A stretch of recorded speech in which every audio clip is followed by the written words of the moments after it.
ಸ್ನೇಹಿತರೆ ನಮಸ್ಕಾರ.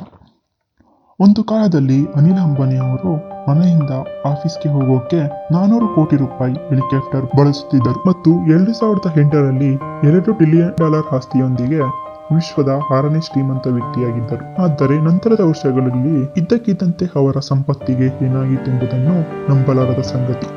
ಆಕಾಶದಿಂದ ಉಲ್ಕೆ ಭೂಮಿಗೆ ಅಪ್ಪಳಿಸುವಂತೆ ಅವರ ಸಿರಿತನ ಬಿದ್ದಿತು.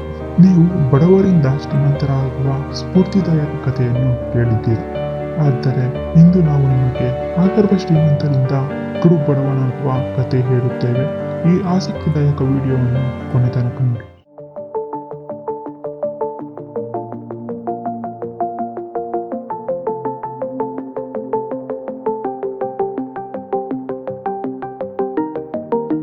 ಸ್ನೇಹಿತರೆ, ಧೀರುಭಾಯ್ ಅಂಬಾನಿ ರಿಲಯನ್ಸ್ ಇಂಡಸ್ಟ್ರಿ ಸಂಸ್ಥಾಪಕರು ಹಾಗೂ ಮುಖೇಶ್ ಅಂಬಾನಿ ಹಾಗೂ ಅನಿಲ್ ಅಂಬಾನಿ ಅವರ ತಂದೆ.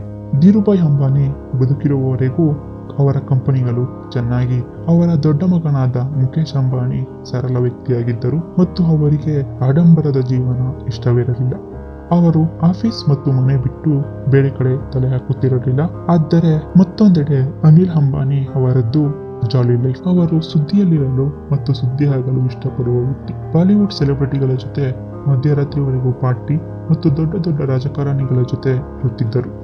ಇದನ್ನು ತಿಳಿದ ಧೀರುಭಾಯ್ ಅಂಬಾನಿ ಅನಿಲ್ ಅಂಬಾನಿಗೆ ಆಫೀಸ್ ಹೊರಗಿನ ಕೆಲಸ ನೇಮಿಸಿದರು. ಮೂವರು ಸೇರಿ ಕಂಪನಿಗಳನ್ನು ಲಾಭದಾಯಕವಾಗಿ ಮುನ್ನಡೆಸುತ್ತಿದ್ದರು. ಆದರೆ 6 ಜುಲೈ 2007ರಂದು ಸ್ಟ್ರೋಕ್ ಇಂದ ಧೀರುಭಾಯ್ ಅಂಬಾನಿ ಮೃತಪಟ್ಟರು. ಆದರೆ ಸಾಯುವ ಮುಂಚೆ ಇಬ್ಬರು ಸಹೋದರರಿಗೆ ಯಾವ ಕಂಪನಿಗಳು ಸೇರಬೇಕೆಂದು ವಿಲ್ ಮಾಡಿರಲಿಲ್ಲ. ಇದರ ಪರಿಣಾಮ ಇಬ್ಬರ ನಡುವೆ ಭಿನ್ನಾಭಿಪ್ರಾಯಗಳು ಮೂಡುತ್ತವೆ ಮತ್ತು ವಿವಾದಗಳು ಜಾಸ್ತಿಯಾಗುತ್ತದೆ.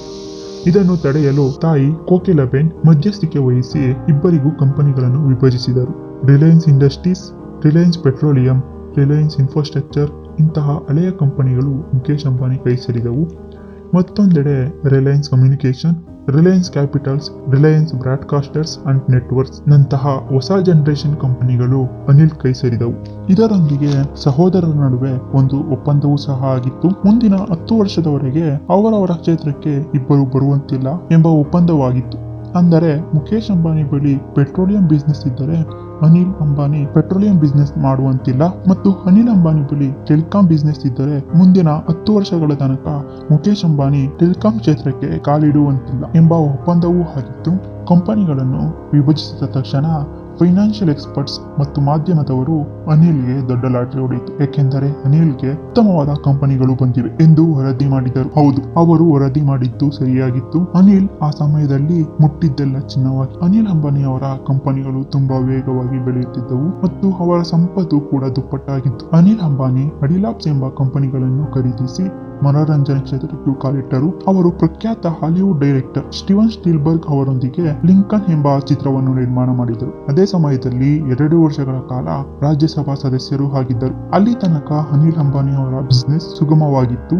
ಅನಿಲ್ ಅಂಬಾನಿ ಅವರ ಕಂಪನಿಗಳನ್ನು ವೇಗವಾಗಿ ಬೆಳೆಸಲು ದೊಡ್ಡ ಹೂಡಿಕೆಗಳನ್ನು ಮಾಡುತ್ತಾರೆ. ಅವರ ರಿಲಯನ್ಸ್ ಕಮ್ಯುನಿಕೇಶನ್ ಕಂಪನಿಗೆ $2 ಬಿಲಿಯನ್ ಅನ್ನು ಹೂಡಿಕೆ ಮಾಡಿ 3G ತಂತ್ರಜ್ಞಾನವನ್ನು ತಂದರು. 2006ರಿಂದ 2010ರವರೆಗೆ ಟೆಲಿಕಾಂ ಕ್ಷೇತ್ರದಲ್ಲಿ ರಾಜನಾಗಿ ಮೆರೆದರು. ಅನಿಲ್ ಅಂಬಾನಿ ಅವರ ರಿಲಯನ್ಸ್ ಕಮ್ಯುನಿಕೇಶನ್ ಕಂಪನಿ CMD ಟೆಕ್ನಾಲಜಿಯನ್ನು ಆಧರಿಸಿದ ಕಂಪನಿ. ಈ ಟೆಕ್ನಾಲಜಿ ಕೇವಲ 2G ಮತ್ತು 3G ಸೇವೆಗಳಿಗೆ ಮಾತ್ರ ಸೀಮಿತವಾಗಿ 4G ಸೇವೆಯನ್ನು ಸಪೋರ್ಟ್ ಮಾಡುತ್ತಿರಲಿಲ್ಲ. ಆದರೆ ಪ್ರತಿಸ್ಪರ್ಧಿಗಳಾದ ಏರ್ಟೆಲ್, ವೊಡಾಫೋನ್ ಕಂಪನಿಗಳು GSM ಟೆಕ್ನಾಲಜಿ ಆಧರಿಸಿದ್ದವು. ಈ ಕಂಪನಿಗಳು 4G ಸೇವೆಯನ್ನು ನೀಡುತ್ತಿದ್ದವು. ಇಲ್ಲಿಂದ ಅನಿಲ್ ಅಂಬಾನಿ ಅವರ ಸೋಲು ಶುರುವಾಗಿತ್ತು. ಮತ್ತೊಂದೆಡೆ 2017ರಲ್ಲಿ ಮುಖೇಶ್ ಅಂಬಾನಿ ಜಿಯೋ 4G ಯೊಂದಿಗೆ ಟೆಲಿಕಾಂ ಕ್ಷೇತ್ರಕ್ಕೆ ಕಾಲಿಟ್ಟರು. 2017ರ ಹೊತ್ತಿಗೆ 10 ವರ್ಷಗಳ ಒಪ್ಪಂದವೂ ಮುಗಿದಿತ್ತು. ಜಿಯೋ ಎಂಬ ದೊಡ್ಡ ತಿಮಿಂಗಲದ ಮುಂದೆ ರಿಲಯನ್ಸ್ ಕಮ್ಯುನಿಕೇಶನ್ ಸೋಲಬೇಕಾಗಿತ್ತು. ಇಂತಹ ಪರಿಸ್ಥಿತಿಯಲ್ಲಿ ಅವರ ಕಂಪನಿಗಳನ್ನು ನಷ್ಟದಿಂದ ಹೊರತರಲು ಅನಿಲ್ ಸಾಲದ ಮೊರೆ ಹೋಗುತ್ತಾರೆ. ದೊಡ್ಡ ಕಂಪನಿಗಳಿಂದ ಸಾಲ ತೆಗೆದುಕೊಳ್ಳುತ್ತಾರೆ. ಆದರೆ ಇದು ಸಾಧ್ಯವಾಗುವುದಿಲ್ಲ. ಅವರ ಕಂಪನಿಗಳು ದಿವಾಳಿಯತ್ತ ಸಾಗುತ್ತಿರುತ್ತವೆ. ಕೊನೆಗೆ 55,300 ಕೋಟಿ ಸಾಲ ಅವರ ತಲೆ ಮೇಲೆ ಇತ್ತು. 2017ರಲ್ಲಿ ಎರಿಕ್ಸನ್ ಕಂಪನಿ 630 ಕೋಟಿ ಸಾಲವನ್ನು ಅನಿಲ್ ನೀಡುತ್ತಿಲ್ಲವೆಂದು ಕೋರ್ಟ್ನಲ್ಲಿ ಕೇಸ್ ಹಾಕಿದ್ದರು. ಇದರಿಂದ ಅನಿಲ್ ಜೈಲಿಗೆ ಹೋಗಬೇಕಾಗಿತ್ತು. ಆದರೆ ಅಣ್ಣ ಮುಖೇಶ್ ಸಾಲವನ್ನು ಪಾವತಿಸಿ ಜೈಲು ವಾಸವನ್ನು ತಪ್ಪಿಸಿದರು. 3 ಚೈನೀಸ್ ಕಂಪನಿಗಳಿಗೆ ಸಾಲವನ್ನು ನೀಡದೆ 2017ರಲ್ಲಿ ಲಂಡನ್ ಕೋರ್ಟ್ನಲ್ಲಿ ನನ್ನ ಬಳಿ ಯಾವುದೇ ಹಣವಿಲ್ಲ, ನನ್ನ ನೆಟ್ವರ್ಕ್ ಶೂನ್ಯ ಎಂದು ಹೇಳಿಕೊಂಡಿದ್ದಾರೆ.